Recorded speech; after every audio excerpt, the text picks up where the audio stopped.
الحمد لله إن الحمد لله نحمده ونستعينه ونستغفره فنعوذ بالله من شرور أنفسنا ومن سيئات أعمالنا من يهده الله فلا مضل له ومن يضلله فلا هادي له وأشهد أن لا إله إلا الله وحده لا شريك له وأشهد أن محمدا عبده ورسوله أرسله بالحق بشيرا ونذيرا وداعيا إلى الله بإذنه وسراجا منيرا وبشر المؤمنين بأن لهم من الله فضلا عظيما فإن خير الحديث كتاب الله وخير الهدي هدي محمد صلى الله عليه وسلم وشر الأمور محدثاتها وكل محدثة بدعة وكل بدعة ضلالة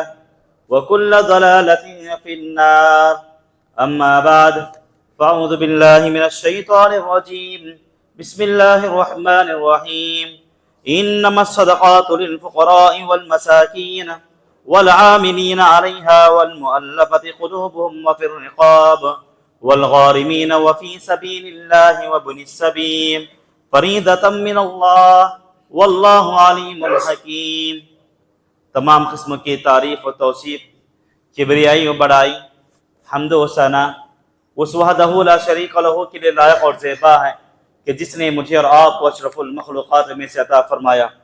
بعدہ تمام انبیاء علیہ السلام پر درود و سلام ہو، بالخصوص میرے اور آپ کے آقا تاجدار مدینہ محمد مصطفیٰ احمد مجتبی سرور کونین محسن انسانیت خاتم النبیین صلی اللہ علیہ وسلم پر انگنت درود و سلام ہو۔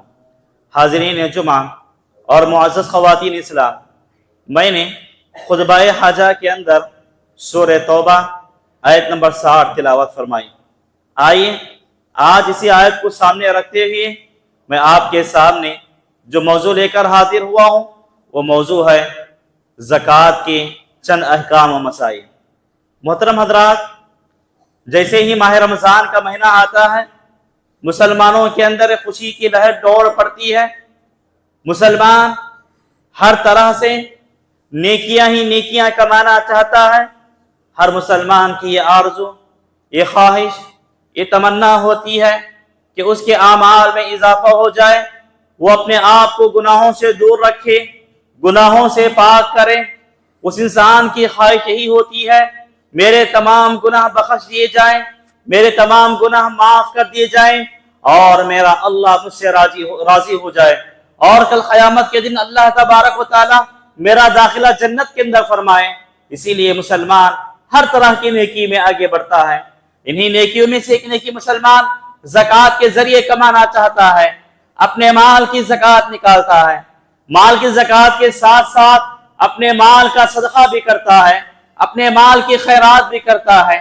اتنا ہی نہیں، رمضان کے مہینوں میں مسلمان اپنے مال کو، اپنی دولت کو اللہ کی راہ میں لٹاتا ہوا نظر آتا ہے۔ کئی شکلوں سے مسلمان اللہ کی راہ میں اپنے مال کو خیرات کرتا ہے۔ کبھی سحری کی دعوت دیتا ہے تو کبھی افطار کی دعوت کراتا ہے، تو کبھی روزے دار کو کھجور سے افطار کراتا ہے، کبھی کسی کو بھلائی کی بات بولتا ہے۔ اتنا ہی نہیں، بہت سارے ایسے مسلمان ہیں مسجد کے اندر قرآن شریف رکھنے کی کوشش کرتے ہیں، پرانی کتابوں کو نکال کر نئی کتابیں رکھنے کی کوشش کرتے ہیں، غریبوں کی مدد کرتے ہیں، مجبوروں کی مدد کرتے ہیں، بے سہاروں کا سہارا بنتے ہیں۔ بہرحال مسلمان یہ چاہتا ہے کہ اس رمضان کے اندر مجھے ہر قسم کی نیکی کما لینا ہے۔ محترم حاضرین، آئیے ہم زکوٰۃ بھی نکالتے ہیں، مگر زکوٰۃ کے اندر کچھ کنڈیشنز رکھے گئے ہیں، کچھ شرائط رکھے گئے ہیں۔ ان شرائط پر اپنانا، ان شرائط کو اپنانا، ان شرائط پر عمل کرتے ہوئے زکوٰۃ نکالنا ضروری اور واجب ہو جاتا ہے۔ اگر کوئی مسلمان زکوٰۃ کے ان شرائط سے ہٹ کر زکوٰۃ نکالتا ہے، یقین مانیے وہ آدمی زکوٰۃ نکالنے کے باوجود اس کی زکوٰۃ قابل قبول نہیں ہوتی۔ محترم حضرات، میں آج آپ کے سامنے زکوٰۃ پر تفصیلی گفتگو تو نہیں کروں گا، البتہ دو تین موٹی موٹی باتیں بتا کر جو ہمارے معاشرے کے اندر پائی جاتی ہیں اس کے مطابق اپنی بات بتا کر اپنی بات ختم کرنے کی کوشش کروں گا۔ محترم حضرات، ہم لوگ میکزیمم زکوٰۃ کس میں نکالتے ہیں؟ یا تو سونے میں نکالتے ہیں، یا تو چاندی میں نکالتے ہیں، یا پھر اپنے پیسے میں زکات نکالتے ہیں اور اسی طرح اپنی کھیتی باڑی میں زکات نکالتے ہیں۔ اس کے علاوہ ہمارے پاس اتنی طاقت نہیں ہے کہ ہم دیگر چیزوں میں زکات نکال سکیں، کیونکہ ہمارے پاس دیگر چیزیں ہیں۔ کسی کے پاس گائے ہے، کسی کے پاس بکریاں ہیں، مگر ان کے پاس 40 بکریاں نہیں ہیں، ان کے پاس گائیوں کی تعداد، بیلوں کی تعداد اتنی زیادہ نہیں ہے، تو لہٰذا وہ اس میں سے زکات نکال پائے۔ تو لہٰذا آج کے اس خطبے میں ہم جس بات پر گفتگو کرنے والے ہیں، سونا، چاندی اور پیسے پر۔ محترم حضرات، پہلے آپ کو میں بتاتا چلوں سونے کی زکات کتنے تولوں پر نکالنا ہے۔ محترم حضرات، اگر ہم سونے کی زکات نکالنا چاہتے ہیں تو ہمارے پاس 7.5 تولہ سونا رہنا ضروری ہے۔ اگر اسی طرح ہم چاندی کی زکات نکالنا چاہتے ہیں تو ہمارے پاس 52.5 تولہ چاندی رہنا ضروری ہے۔ جس آدمی کے پاس 7.5 تولہ سونا ہے یا اسی طرح 52.5 تولہ چاندی ہے تو ایسے آدمیوں پر زکات نکالنا واجب ہو جاتا ہے، ایسے آدمیوں پر زکات نکالنا واجب ہو جاتا ہے۔ محترم حضرات، اگر ہم آج کے زمانے پر غور و فکر کرتے ہیں تو آج کے زمانے میں 1 تولہ سونا 10 گرام کے برابر ہوتا ہے اور 1 تولہ چاندی 10 گرام کے برابر ہوتی ہے، تو گویا کہ 10 گرام 1 تولے کے برابر ہے، جبکہ وہ زمانے میں 11.3 یہ ایک تولہ ہوا کرتا تھا۔ اس اعتبار سے ہمیں 7.5 تولہ سونا اور 52.5 تولہ چاندی ہونے پر زکات نکالنا ہے۔ تو آج کے اس زمانے کے اعتبار سے کسی آدمی کے پاس 80 پر 5 گرام 85 گرام سونا ہے، کسی آدمی کے پاس 85 گرام سونا، یعنی ہمارے زمانے کے حساب سے، ہندوستان کے اب کے حساب سے کسی کے پاس 8.5 تولہ سونا ہے تو ایسے آدمی پر زکات واجب ہو جاتی ہے۔ تو گویا کہ ہمارے ہندوستان کے حساب سے، آج کی اس دنیا کے حساب سے 8.5 تولہ سونا گویا کہ شریعت کی نظر میں وہ 7.5 تولہ ہی ہوگا، شریعت کی نظر میں وہ 7.5 تولے ہی ہوگا۔ تو گویا کہ اگر کسی کے پاس 80 پر 5 گرام سونا ہے تو ایسی صورت میں ہمیں سونے کی زکات نکالنا ضروری ہے۔ اور اسی طرح شریعت کے اعتبار سے اور آج کے زمانے کا حساب کرتے ہوئے کسی آدمی کے پاس 590 پر 5 گرام چاندی ہے، 590 پر 5 گرام چاندی ہے تو ایسے آدمی کو زکات نکالنا ضروری ہے چاندی میں۔ اب زکات کتنی نکالیں گے؟ تو گویا کہ جو چاندی ہے، جو سونا ہے، اس میں سے ہم 40واں حصہ یعنی 2.5% 2.5% ہم زکات نکالیں گے، 2.5% ہم زکات نکالیں گے۔ تو میرے بھائیوں، اس زکات کے متعلق چند باتیں رہیں سونا اور چاندی کے متعلق۔ پیسے کی زکات، اگر آدمی پیسے کی زکات نکالنا چاہتا ہے تو ایسی صورت میں پیسہ کتنا ہو تو زکات نکالے گا آدمی؟ تو یہاں پر علماء اسلام نے پیسے کو چاندی پر قیاس کیا، پیسے کو چاندی پر قیاس کیا ہے۔ اگر کسی آدمی کے پاس اتنا پیسہ ہے کہ اس پیسے سے 590 پر 5 گرام چاندی آتی ہے، اتنا پیسہ ہے تو پھر اتنے پیسے میں زکات واجب ہو جائے گی۔ اگر کسی کے پاس اس سے بھی کم پیسہ ہے، یعنی 590 پر 5 گرام چاندی سے بھی کم پیسہ ہے، تو ایسی صورت میں اس آدمی پر پیسے میں زکات نہیں ہے۔ محترم حاضرین، یہ چند باتیں تھیں زکات کے متعلق۔